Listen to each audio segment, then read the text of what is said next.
నమస్తే BCN news కు స్వాగతం. నా పేరు రజిత. ముందుగా ముఖ్యాంశాలు.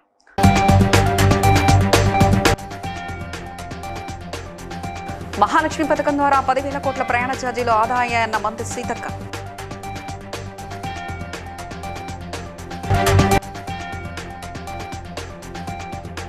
రాష్ట్రంలో ప్రజాప్రభుత్వం ఏర్పడిన తర్వాత ప్రారంభించిన తొలి పథకం మహాలక్ష్మి పథకం అన్న మంత్రి డాక్టర్ వాకిటి శ్రీహరి.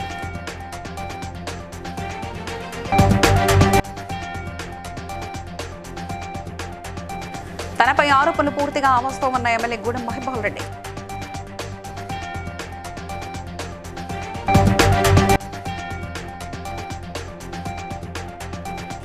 రాజానగరం మండలంలో లబ్ధిదారులకు పెన్షన్లు అందజేసిన ఎమ్మెల్యే బత్తుల బలరామకృష్ణ.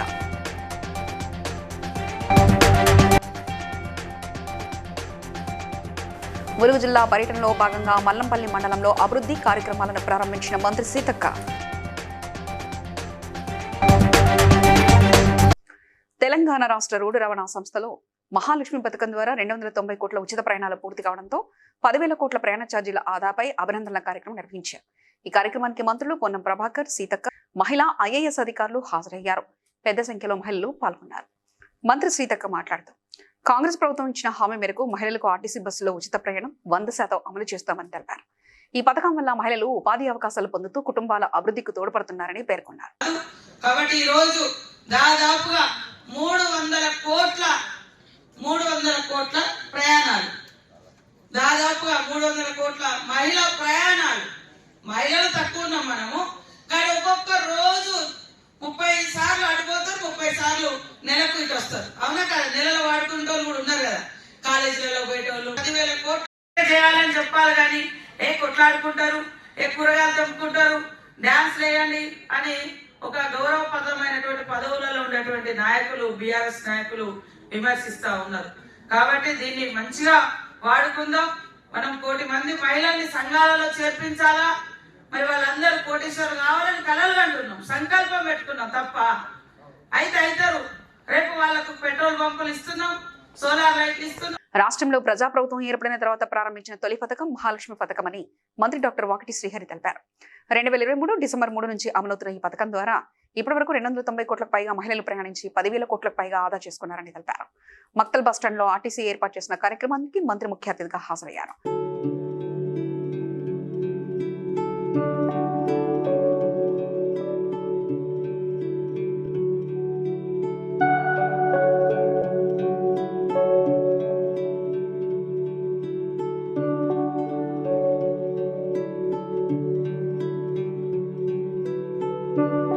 సంగారెడ్డి జిల్లా కాంగ్రెస్ ఇన్ఛార్జ్ కాటా శ్రీనివాస్ గౌడ్ చేసిన ఆరోపణలు పూర్తిగా అవాస్తవమని పటాన్చెరు ఎమ్మెల్యే గూడెం మహిపాల్ రెడ్డి అన్నారు. మీడియా సమావేశంలో మాట్లాడుతూ ఆరోపణలు చేసే ముందు ఆధారాలు చూపాలని సూచించారు. రెవెన్యూ మంత్రి పొంగులేటి శ్రీనివాసరెడ్డి సంబంధిత అవినీతి ఆరోపణలు పక్కన పెట్టి తమపై విమర్శలు చేయడం సరైంది కాదన్నారు. మాజీ మంత్రి హరీష్ రావు కోకాపేట అంశంపై ఇప్పటికే ఆధారాలు వెల్లడించారని గుర్తు చేశారు. కాటా శ్రీనివాస్ గౌడ్ ఓటములు ఎదుర్కొన్నప్పటికీ తప్పుడు ఆరోపణలు చేయడం తగదని, హరీష్ రావును విమర్శించే స్థాయి లేదని అన్నారు. తాను 1990 నుంచి ప్రజల మధ్య పనిచేస్తున్నానని, 1 గజం భూమి కబ్జా చేశానని నిరూపిస్తే రాజకీయాలు వదిలేస్తానని సవాల్ విసిరారు. నమస్కారం. మొట్టమొదలు ప్రెస్ సోదరులందరికీ నమస్కారం. చాలా రోజుల తర్వాత మీతో కలవడం, 2.5 సంవత్సరాలు అవుతుంది మీతో ప్రెస్ మీట్లో పాల్గొనక. సకాలంలో వచ్చి ప్రెస్ మీట్కు రావడం మీ అందరికీ మరొకసారి ధన్యవాదాలు తెలియజేస్తూ, ఈ కార్యక్రమంలో నియోజకవర్గ స్థాయి నాయకులందరికీ పేరు పేరున ధన్యవాదాలు తెలియజేస్తూ, ఈరోజు నిన్న కాటా శ్రీనివాస్ గౌడ్ గారు, పెద్దలు మాజీ మంత్రి హరీష్ రావు గారి మీద చేసిన కామెంట్ గురించి మొట్టమొదలు చెప్పడం జరుగుతుంది. ఆయన శాసనసభలో పొంగులేటి శ్రీనివాస్ రెడ్డి గారి రాఘవ కన్స్ట్రక్షన్ మీద అన్ని ఆధారాలతో అసెంబ్లీలో లేవనెత్తినందుకు, దాంతోపాటు ఎటువంటి పర్మిషన్స్ లేకుండా హైదరాబాద్కు హైటెక్ సిటీకి సమీపంలో కోకపేటలో నడుస్తున్న క్రెషర్ కంపెనీ రాఘవ కన్స్ట్రక్షన్, దాని ఎండి ఆఫీస్ ముట్టడిస్తాం, కలెక్టర్ ఆఫీస్ ముట్టడిస్తాం, వదిలిపెట్టే క్వశ్చనే లేదనుకో చెప్తా ఉన్నా. ఇది నిన్న మైనింగ్ మీద మళ్ళీ చేయకుండా అది కోర్టు ద్వారా అది న్యాయస్థానంలో ఉంది, కోర్టులో నడుస్తూ ఉంది. ఇప్పుడు హైకోర్టులో నడుస్తున్నప్పుడు దాని జడ్జిమెంట్ రాకముందు దోషి అనడానికి నువ్వెవరు? దోషి అని నిర్ధారించడానికి ఎవరికున్న హక్కు? కోర్టు డిసైడ్ చేసిన తర్వాత దోషి అంటే దోషిస్తారు, మరి ఏది ఉంటే ఆ రిజల్ట్ ఇస్తారు. దానికి కట్టుబడి ఉండాలి. కోర్టు కట్టుబడి డైరెక్షన్ ఇస్తే కోర్టు రీసర్వే చేయమని చెప్పి సర్వే చేయమంటే. రాజానగరం నియోజకవర్గంలో ఎన్టీఆర్ భరోసా సామాజిక భద్రతా పెన్షన్ల పంపిణీ కార్యక్రమం ప్రారంభమైంది. రాజానగరం మండలం హౌసింగ్ బోర్డు కాలనీలో జరిగిన కార్యక్రమంలో ఎమ్మెల్యే బత్తుల బలరామకృష్ణ లబ్ధిదారులకు స్వయంగా పెన్షన్లు అందజేశారు. ఈ సందర్భంగా లబ్ధిదారుల సమస్యలను తెలుసుకుని వారికి భరోసా కల్పించారు.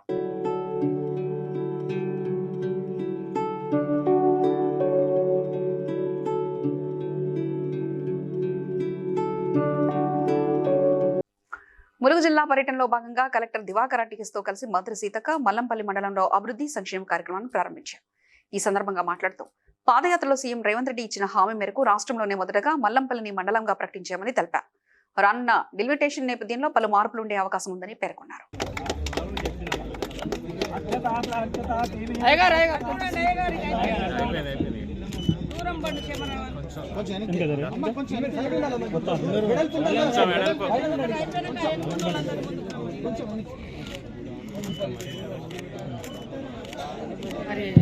సార్ శ్రీనివాస్ సార్ సరే. వాగులు వంకలు చాలా ఉన్నాయి. చిన్న చిన్న చెక్ డ్యామ్లు కూడా చేసుకోవడానికి మనకి ప్రణాళిక చేయడం జరిగింది. మ్యామ్ జిల్లానే అందరికీ నమస్కారాలు, ధన్యవాదాలు. ఏకైక మండలం కూడా ఈ గవర్నమెంట్ వచ్చినాక ఇదే ఇచ్చింది. మిగతా అన్ని కూడా ఎందుకు ఆపారంటే డీలిమిటేషన్ అనేది ఒకటి వస్తుంది. ఏ ఊర్లు ఎటుపోతున్నాయి, ఏ మండలాలు ఎటుపోతున్నాయి, అందుకనే ఆర్డీఓ ఆఫీస్ కూడా కొద్దిగా ఎటు నాగరంది డిలే అవ్వడం జరిగింది. కొన్ని మండలాలు అటు కావచ్చు, కొన్ని ఊసీ రోడ్లకు కూడా మనం ఇవ్వడం జరిగింది. కొంతవరకు ఇల్లులు కూడా ఇచ్చినాం, ఇంకా కొన్ని ఇవ్వాల్సినటువంటివి ఉన్నాయి, డ్రైనేజీలు ఇవ్వాల్సినటువంటివి ఉన్నాయి. అదేవిధంగా ఊర్లో కూడా మరి చేన్లో పోయే రోడ్లు కూడా చాలా వరకు మనము చేసుకోగలిగినాం దాదాపుగా. అదేవిధంగా ఈరోజు మండల సమైక్య భవనాలు కూడా ఈ మండల హెడ్ క్వార్టర్లో దాదాపుగా 2 మనము ఇస్తా ఉన్నాం. మరి ఇంకా నా ఉద్దేశంలో ప్రభుత్వం ప్రతిష్టాత్మకంగా అమలు చేస్తున్న మహాలక్ష్మి ఉచిత బస్సు పథకం మహిళల ఆర్థిక స్వావలంబనకు బలమైన పునాది వేస్తుందని జిల్లా కలెక్టర్ బి చంద్రశేఖర్ అన్నారు. నల్గొండ ఆర్టీసీ బస్టాండ్ లో నిర్వహించిన సన్మాన కార్యక్రమంలో ఆయన ముఖ్య అతిథిగా పాల్గొన్నారు.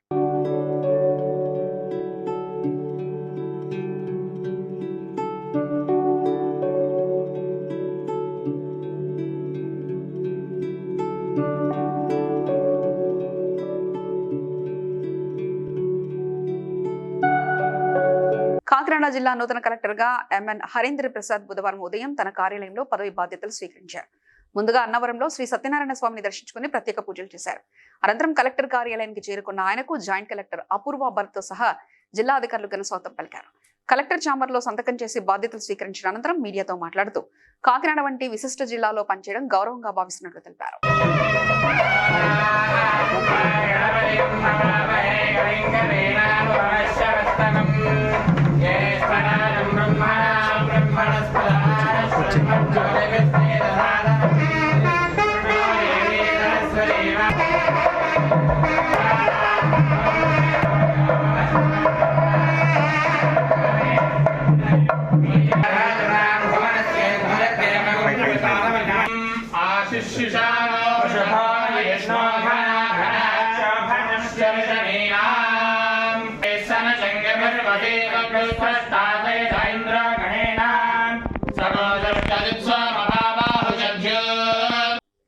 జిల్లాలో రహదారి ప్రమాదాల నివారణకు కట్టుదిట్టమైన చర్యలు తీసుకోవాలని తూర్పుగోదావరి జిల్లా కలెక్టర్ కీర్తి చేకూరి అధికారులను ఆదేశించారు. రాజమహేంద్రవరంలోని కలెక్టర్ క్యాంపు కార్యాలయంలో నిర్వహించిన జిల్లా రహదారి భద్రతా కమిటీ సమావేశంలో ప్రమాదాలపై సమీక్ష చేశారు. జిల్లాలో గుర్తించిన 31 బ్లాక్ స్పాట్లు, 12 అధిక ప్రమాద ప్రాంతాల్లో కారణాలను విశ్లేషించి తక్షణ చర్యలు తీసుకోవాలని సూచించారు.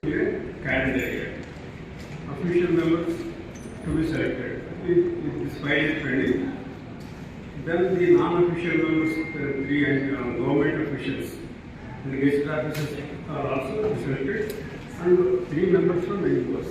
Communication on the provisions of SCST Recovery Act 1985. Then the second point under the Act. First classification under the 1989 Act. Recovery Act. And finally the meeting నాకు ప్రాసిక్యూషన్ సాఫ్ట్వేర్ పంపమని అడిగాం వాళ్ళని, అది కూడా పడతాం. కొండమల్లపల్లి పోలీస్ స్టేషన్ పరిధిలో రోడ్డు భద్రతపై అవగాహన కల్పించేందుకు ప్రత్యేక కార్యక్రమాలు నిర్వహించారు. డ్రైవర్లకు కంటి చూపు ప్రాముఖ్యతను దృష్టిలో ఉంచుకొని vision test, colour vision, night vision పరీక్షలు నిర్వహించారు. జిల్లా ఎస్పీ శరత్ చంద్ర పవార్ ముఖ్య అతిథిగా హాజరై డ్రైవర్లకు భద్రతా సూచనలు చేశారు. డ్రైవర్లతో రోడ్డు భద్రతా నియమాలు పాటిస్తామని ప్రతిజ్ఞ చేయించారు.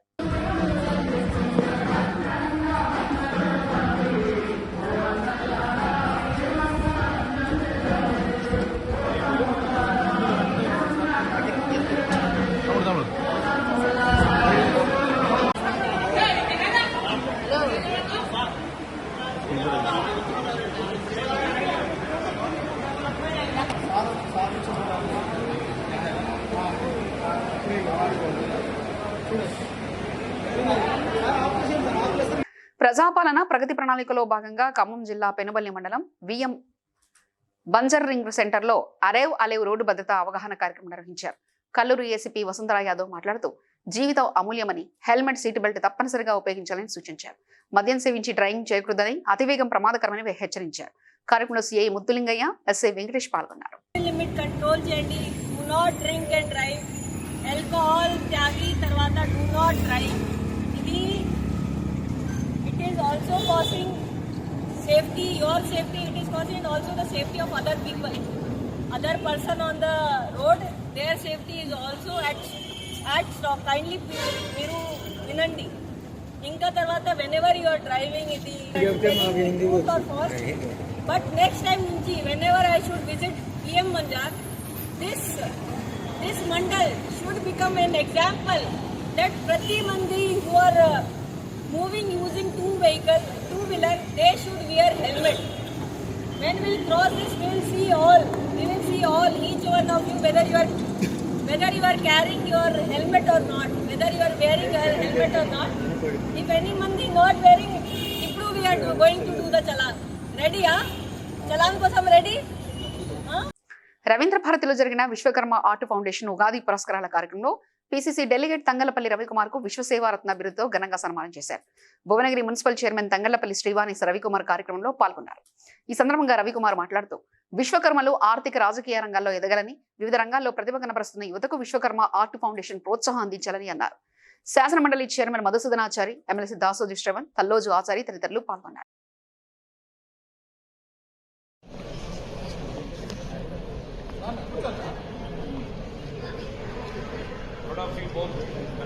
బ్రహ్మశ్రీ నర్సింగోజు వెంకటేష్ గారు, ఏసీపీ మమ్ను విశ్వ సేవారత్న. కుకట్పల్లి పోలీస్ స్టేషన్ పరిధిలోని కైతలాపూర్ రాఘవేంద్ర కాలనీలో విషాద ఘటన చోటు చేసుకుంది. స్రవంతి అనే మహిళ తన 2 కుమారులతో కలిసి మృతి చెందిన ఘటన స్థానికంగా కలకలం రేపింది. స్థానికుల సమాచారంతో పోలీసులు ఘటనా స్థలానికి చేరుకుని కేసు నమోదు చేసి దర్యాప్తు ప్రారంభించారు. ఈరోజు మధ్యాహ్నం 2:30కి మాకు కూకట్పల్లి పోలీస్ స్టేషన్కు డైలెండర్ కాల్ వచ్చింది. ఇట్లా కైతలాపూర్ విలేజ్లో ఒక మహిళ 2 కుమారులతోటి ఆత్మహత్య చేసుకొని చనిపోయినట్టు మాకు ఇన్ఫర్మేషన్ రాగానే కూకట్పల్లి ఇన్స్పెక్టర్ సుబ్బారావు గారు తమ టీం తీసుకొని ఇమీడియట్గా ఇక్కడికి వచ్చి చూడగా వాళ్ళిద్దరు కూడా పిల్లలు, అలాగే అదేవిధంగా వాళ్ళ ఆ లేడీ చనిపోయి ఉన్నది. ఇక్కడ పూర్తిగా వివరాలు తెలుసుకుంటే ఇతను బోడా ప్రవీణ్ అని, ఇతను 31 years. ఇతని యాక్చువల్గా నేటివ్ ఆఫ్ చెన్నరావుపేట మండల్ మాణిక్యం. తోటి ఈ ప్రవీణ్ పరిచయం ఏర్పడుకుని అమ్మాయిని ప్రేమించి ఆమెను పెళ్లి చేసుకోవడం వల్లే ఈ కుటుంబంలో కలకలు స్టార్ట్ అయ్యి దాని తర్వాత ఇద్దరి మధ్యన చాలా మనస్పర్ధలు వచ్చి గొడవలు వచ్చి అక్కడ పోలీస్ స్టేషన్లో కూడా కేసులు పెట్టుకోవడం నాకు జరిగిందని తెలుస్తూ ఉంది.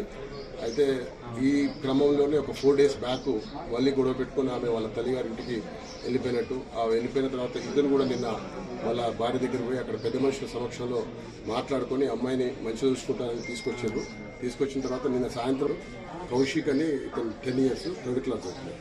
పిల్లల్ని మర్డర్ చేసి తల్లి అంటే ఇప్పుడు ప్రాథమికంగా దర్యాప్తు చేయాల్సి ఉంటుంది. మనకైతే ఇనిషియల్గా మనకు కనబడుతుంది వాళ్ళిద్దరిని చంపి ఆమె ఉరి చేసుకున్నట్టు తెలుస్తున్నది. ఇంకా పూర్తిగా పోస్ట్ మార్టం రిపోర్ట్లో పూర్తి వాళ్ళని ఏ విధంగా చంపింది పిల్లల్ని ఇంకా తెలియదు. ఏమన్నా మంచిర్యాల మున్సిపల్ కార్పొరేషన్ 49వ డివిజన్ ఫర్జానా బేగం రుబీనా నహీద్ నిర్మించుకున్న ఇందిరమ్మ ఇళ్ల గృహప్రవేశ కార్యక్రమానికి జిల్లా మాజీ డీసీసీ అధ్యక్షులు సురేఖ ప్రేమ్సాగర్ రావు, మేయర్ ధర్ని మధుకర్ ముఖ్య అతిథులుగా హాజరై ఇళ్లను ప్రారంభించి లబ్ధిదారులకు శుభాకాంక్షలు తెలిపారు. ఈ సందర్భంగా వారు మాట్లాడుతూ ప్రతి పేద కుటుంబానికి సొంత ఇల్లు కల నిజమవుతుందని, రెండో విడత ఇందిరమ్మ ఇళ్ల ద్వారా మరిన్ని అర్హులైన వారికి ఇల్లు అందిస్తామని తెలిపారు. ఎవరైతే సొంత ఇంటి కళను నెరవేర్చుకున్నారో ఆ యజమానులకు ముందుగా శుభాకాంక్షలు తెలియజేస్తున్నాను. మొత్తం మొదటి విడతలో మన నియోజకవర్గంలో 3,500 ఇందిరమ్మ ఇల్లు శాంక్షన్ చేయడం జరిగింది. చాలా మంది కూడా ఇంటి నిర్మాణాలు పూర్తయి ఇప్పుడు గృహ ప్రవేశాలు అనేవి జరుగుతున్నాయి. ప్రతి ఒక్కరు సొంత ఇల్లు ఎవరైతే నిర్మించుకున్నారో వాళ్ళందరి కళ్ళల్లో ఆనంద బాష్పాలు కనిపిస్తున్నాయి. ఇది కాంగ్రెస్ పార్టీ ప్రభుత్వం వారితో కూడా రావడానికి సిద్ధంగా ఉన్నాయి. ప్రతి ఒక్కరూ అంతకుముందు ఎవరు అడగలేదు ఇందిరమ్మ ఇల్లు, కానీ ఇప్పుడు ఒక్కొక్క ఇల్లు తయారైన తర్వాత ఆ నిర్మాణాలు కూడా చాలా బాగా వస్తున్నాయి. అయితే ఇప్పుడు ఏ ఊరికి వెళ్ళినా కూడా ప్రతి ఒక్కరు మాకు ఇందిరమ్మ ఇల్లు కావాలి అని అడుగుతున్నారు. కొంతమంది ఇంటి స్థలం లేని వాళ్ళు కూడా అడగడం జరుగుతుంది. ప్రేమ్సాగర్ రావు గారు దానికి ప్రయత్నం చేస్తూ ఉన్నారు. ప్రతి ఒక్కరికి కూడా ఎవరైతే ఇల్లు రాలేదో ఇప్పుడు రెండో విడతలో వాళ్ళకి కూడా మంజూరు చేయడం జరుగుతుంది. బీజేపీ సీనియర్ నాయకుడు గాజుల స్వయం ప్రకాష్ నూతనంగా బీజేపీ స్టేట్ ఎగ్జిక్యూటివ్ నెంబర్ గా నియమితులయ్యారు. ఈ సందర్భంగా మీడియా సమావేశంలో మాట్లాడుతూ బీజేపీ స్టేట్ ఎగ్జిక్యూటివ్ గా తనను అపాయింట్మెంట్ చేసినందుకు సంతోషంగా ఉందన్నారు. అలాగే నూతన స్టేట్ ఎగ్జిక్యూటివ్ నెంబర్ పదవికి సహకరించిన రామచంద్రరావు, బండి సంజయ్, లక్ష్మణ్, కిషన్ రెడ్డి మరియు బీజేపీ సీనియర్ నాయకులకు ప్రత్యేక ధన్యవాదాలు తెలిపారు. అందరికీ నమస్కారం. నా పేరు గాజుల స్వయం ప్రకాష్. నాకు నూతనంగా స్టేట్ ఎగ్జిక్యూటివ్ మెంబర్గా అపాయింట్ చేసిన రామచంద్ర అన్నకి, బండి సంజయ్ గారికి, లక్ష్మణ్ గారికి సంతోషకరంగా ఉంది. మార్చి 1, 2, 3 సలేశ్వరంలో మేము అన్నప్రసాద కార్యక్రమం చేస్తాం. 30 తారీఖు రోజు అనౌన్స్మెంట్ వచ్చింది. 31 నాడు ఇవాళ బయలుదేరుతున్నాము. ఈ ప్రెస్ మీట్ పెట్టి బయలుదేరబోతున్నాము. కాబట్టి సలేశ్వరుని దయా కృప మాకుంది కాబట్టి ఇవాళ ఇది వచ్చింది. రామచంద్రన్న గారికి కూడా ధన్యవాదాలు. దండేపల్లి మండలంలోని మామిడిపల్లి గ్రామానికి చెందిన రంగు సామ్రాట్ ఇటీవల గుండెపోటుతో అకాల మరణం పొందాడు. అతనిది నిరుపేద కుటుంబం, పైగా అతనికి 2 పిల్లలు ఉన్నారు. వారి భవిష్యత్తు కోసం అతని మిత్రుడు సీను నాయక్ ఆధ్వర్యంలో తెలంగాణ ఎడ్యుకేషనల్ కన్సల్టెన్సీ అసోసియేషన్ ఆధ్వర్యంలో 6,61,203 విరాళాలు సేకరించారు. సేకరించిన మొత్తాన్ని సామ్రాట్ భార్య శైలజకు బుధవారం అందించారు. వీరితో పాటు అతనితో 10వ తరగతి చదివిన మిత్రులు కూడా ఆర్థిక సాయం అందించనున్నారు. పెద్ద మొత్తంలో మిత్రుడి కుటుంబానికి ఆర్థిక సాయం అందించిన మిత్రులకు గ్రామస్తులు అభినందించారు. మరణించడంతో వారి మిత్రులైనటువంటి మా ఊరి గ్రామస్తులైనటువంటి అజ్మీర్ ఇస్లాబాద్ శ్రీనాయక్ గారి ఆధ్వర్యంలో వారి హైదరాబాద్లో ఉన్నటువంటి తెలంగాణ సొసైటీ తరఫున వారికి చెప్పగానే వారి యొక్క సొసైటీ ఆధ్వర్యంలో వాటి యొక్క పెద్ద మనుషులందరూ కలిసి దాదాపుగా 205 మెంబర్స్ కలిసి వారికి తోచినంత విధంగా ప్రెసిడెంట్గా ఈరోజు 6,61,000 రూపాయలు చెక్ రూపాయలు తీసుకోవడం జరిగింది. ఇట్లాంటి ఎడ్యుకేషన్ వాళ్ళు ఈ రకంగా ఈ మామిడిపల్లి గ్రామానికి చెందిన మా సామ్రాట్ చిన్న వయసులో చనిపోతుంది. వారి 2 చిన్న పిల్లలు, మరి వారి యొక్క సాధక బాధకాలు కూడా వారి ట్రస్ట్ వారు ఎడ్యుకేషన్ పరంగా కానీ ఆ రకంగా ఏదైనా వాళ్ళకి గతంలో ముందు భవిష్యత్తులో ఎలాంటి అవసరాలు ఉన్నా కూడా మేము ముందుండి నడిపిస్తామని చెప్పడంతో చాలా సంతోషదాయం. చేసిండు అన్న. నా ఫ్రెండ్ శ్యామ్ చనిపోయిండు అన్న. చాలా మంచివాడు అన్న. 2 పిల్లలు అన్న. కొంచెం వాడు చనిపోయి నాకు చాలా బాధిస్తుంది అని చెప్పి మాతో కాల్ చేసి మా అందరు కన్సల్టెన్సీ మిత్రులకు ఫోన్ చేసి మాట్లాడితే సీనుకు మేము చెప్పినాం. సీను వాళ్ళ పిల్లలకు కూడా భరోసా ఇచ్చారు వాళ్ళు. నేను కూడా భవిష్యత్తులో ఆ పిల్లల ఎడ్యుకేషన్ కానీ సాధక బాధకాలలో నేను ముందుంటానని నేను నా యొక్క తెలియజేస్తున్నాను. అకాల మరణం మాకు తీవ్రంగా ఏదైనా అవసరం ఉన్నా కూడా ఖచ్చితంగా మేము ముందుంటాము. తెలంగాణ అసోసియేషన్ ఇంతటి పెద్ద అమౌంట్ని కలెక్ట్ చేసి దాతృత్వం చాటుకున్న తెలంగాణ ఎడ్యుకేషన్ కన్సల్టెన్సీ మిత్రులందరికీ కూడా పేరు పేరున ధన్యవాదాలు తెలియజేస్తున్నాను. ఏప్రిల్ 1ను బ్లాక్ డేగా పాటిస్తూ ఉప్పల గుప్తం మండలం యానంలో కార్మికులు నల్ల బ్యాడ్జీలు ధరించి నిరసన తెలిపారు. కార్మిక హక్కులను దెబ్బతీసేలా తీసుకొచ్చిన 4 లేబర్ కోడ్లను రద్దు చేయాలని the rava contract employees union కార్మికులు డిమాండ్ చేశారు. కార్పొరేట్ కంపెనీలకు అనుకూలంగా ఉన్న నిర్ణయాలను కేంద్ర ప్రభుత్వం వెనక్కి తీసుకోవాలని యూనియన్ జనరల్ సెక్రటరీ దారా ప్రసన్న కోరారు.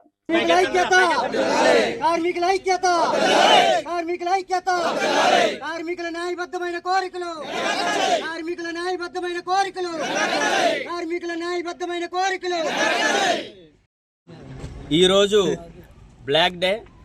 దేని నిమిత్తమైతే కేంద్ర ప్రభుత్వం తీసుకున్న ఈ కొత్త లేబర్ కోడ్స్ ఏదైతే 4 ఉన్నాయో అవి వెంటనే రద్దు చేయాలని మేము ఆల్రెడీ ఫిబ్రవరి 12వ తారీఖున దేశవ్యాప్త సమ్మె చేయడం జరిగింది. అయినప్పటికీ ఏదైతే ఉందో అందులో ఎంతోమంది కార్మికులు కష్టపడి తెచ్చుకున్న హక్కులను ఈ రోజున ఈ 4 కోట్లతో సవరించి చాలా విధమైన కోట్లను మాకు తీవ్ర నష్టం చేస్తుంది ఈ కేంద్ర ప్రభుత్వం. ఈ సందర్భంగా ఏదైతే మేము చెప్పాలనుకుంటున్నామో ఈ 4 కోట్లకు సంబంధించి ఈ కేంద్ర ప్రభుత్వం వెనక్కి తీసుకుని వెంటనే మాకు మంచి కార్యక్రమం చేయాలని మేము సివిల్ ప్రొటెక్షన్ లీగల్ సర్వీసెస్ ఆధ్వర్యంలో సంగారెడ్డి ప్రభుత్వ ఆసుపత్రిలో అన్నదాన కార్యక్రమం నిర్వహించారు. జిల్లా working president Santosh Kumar, executive member Mahendra ఆధ్వర్యంలో జరిగిన ఈ కార్యక్రమానికి స్టేట్ కన్వీనర్ షేక్ మహబూబ్, రాష్ట్ర ఆటో యూనియన్ ఉపాధ్యక్షుడు షేక్ దస్తగిరి ముఖ్య అతిథులుగా హాజరయ్యారు. కార్యక్రమంలో జగత్ కృష్ణ, బోయిని శేఖర్, నాగరాజు, మహమ్మద్ అబూ అలీ, కురేషి తదితరులు పాల్గొన్నారు.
అయ్యప్ప స్వామి పుట్టినరోజు సందర్భంగా భువనగిరిలోని టేకుల సోమారం గ్రామంలో మానసిక వికలాంగుల వృద్ధాశ్రమంలో కైరంకొండ రాజు ఆధ్వర్యంలో అన్నదాన కార్యక్రమం నిర్వహించారు. ఈ కార్యక్రమంలో అయ్యప్ప భక్తులు పాల్గొన్నారు.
LB Nagar Sagar ring road వద్ద ఉన్న పెట్రోల్ బంక్ వద్ద ఆటో డ్రైవర్లు ఆందోళనకు దిగారు. ఆటోలకు ఎల్పీజీ గ్యాస్ కొరత ఏర్పడడంతో నిరసన వ్యక్తం చేశారు. దీంతో సాగర్ హైవేపై భారీగా ట్రాఫిక్ జామ్ ఏర్పడింది.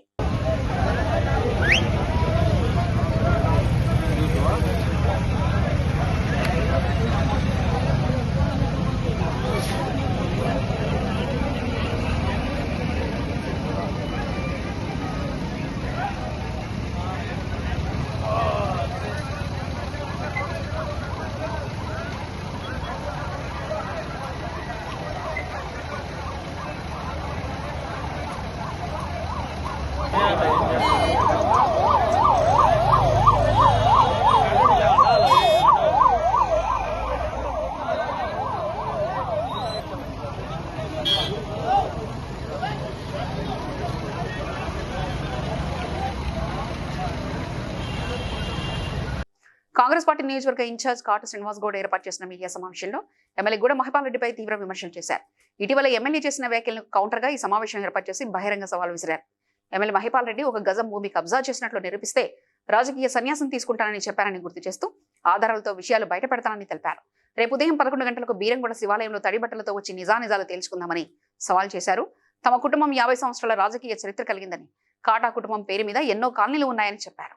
మాజీ ముఖ్యమంత్రి కేసీఆర్ రవాణా శాఖ మంత్రిగా ఉన్న సమయంలో తమ ఇంటికి వచ్చి తన తండ్రి దర్శన్ గౌడ్తో భోజనం చేసిన విషయాన్ని గుర్తు చేశారు. ప్రభుత్వ భూములపై ఆరోపణలు చేసిన వారు ముందుగా ఆధారాలు చూపించాలని, డబ్బులు వసూలు చేశారని చేసిన ఆరోపణలు నిరూపించాలని డిమాండ్ చేశారు.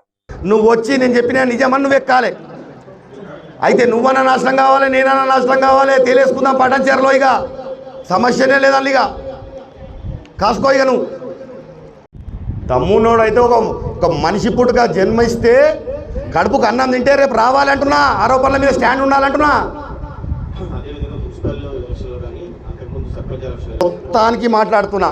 ఆయన మాట్లాడినటువంటి నందిగామ, విక్రమ్ గౌడ్ 7 కోట్లు కావచ్చు, శివానందం చైర్మన్ విషయంలో 40 లక్షలు కావచ్చు, బీఫామ్లకు ఏదో పైసలు అనే విషయం మాట్లాడిన, బీఫామ్లు ఇచ్చిన విషయం కావచ్చు, ప్రతి ఒక్క అంశం మీద నా సర్పంచ్ రిమూవ్ చేసినటువంటి సబ్జెక్ట్ మీద కావచ్చు, రేపు గుడిలోనే ఆ దేవుని సాక్షిగా నేను రేపు పొద్దుగా నువ్వు చెప్పినాయని అవస్థగానే ఉందా ఏమన్నా నీకు 3 సార్లు గెలిచి?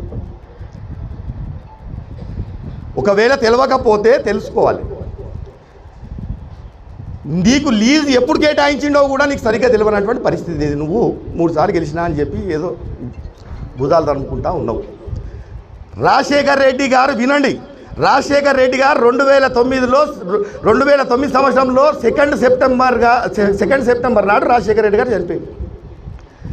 ఒకసారి 2 బట్టలతో ఆ మల్లన్న గుడికి వస్తా, బ్రహ్మరామక మల్లికార్జున స్వామికి ఎవరైతే నా కార్యకర్తలు కానీ నాకు ఎవరైతే చెప్పారో వాళ్ళని తీసుకొని కూడా ఎవిడెన్స్ తీసుకొని వచ్చిస్తే దానికి నేను ఆ సవాల్ నేను కూడా కట్టుబడి ఉన్నా. ఎందుకంటే బట్టగాల్చి మీదేసి ఒకరి మీద నింద పెట్టడం పద్ధతి కాదు. సీనన్న అంటే ఒక బ్రాండు. సీనన్న అంటే ఆయన చిన్న ఏజ్లో ఏ పదవి లేకపోయినా, ఎలాంటి అవకాశాలు రాకపోయినా ఇన్ని 10 ఏళ్ళ నుంచి కొట్లాడుతున్నట్టే ఆశామాష ముచ్చట కాదు. నువ్వు ఎందుకంటే రకరకాల హోదాల నుండి కొట్లాడుతున్నావు, డబ్బుతో కొట్లాడుతున్నావు. ఆయన ఏం లేకపోయినా ఎంతమంది జనాలు ఆయన ఎంబడి ఉండి. వార్తలు ముగించే ముందు ముఖ్యాంశాలు మరోసారి.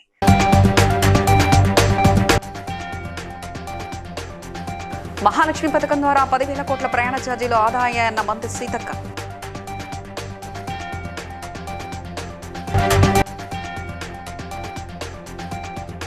రాష్ట్రంలో ప్రజాప్రభుత్వం ఏర్పడిన తర్వాత ప్రారంభించిన తొలి పథకం మహాలక్ష్మి పథకం అన్న మంత్రి డాక్టర్ వాకిటి శ్రీహరి.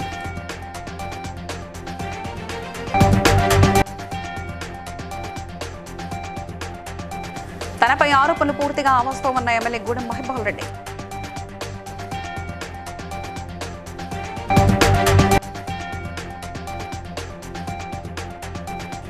రాజానగరం మండలంలో లబ్ధిదారులకు పెన్షన్లు అందజేసిన ఎమ్మెల్యే బత్తుల బలరామకృష్ణ.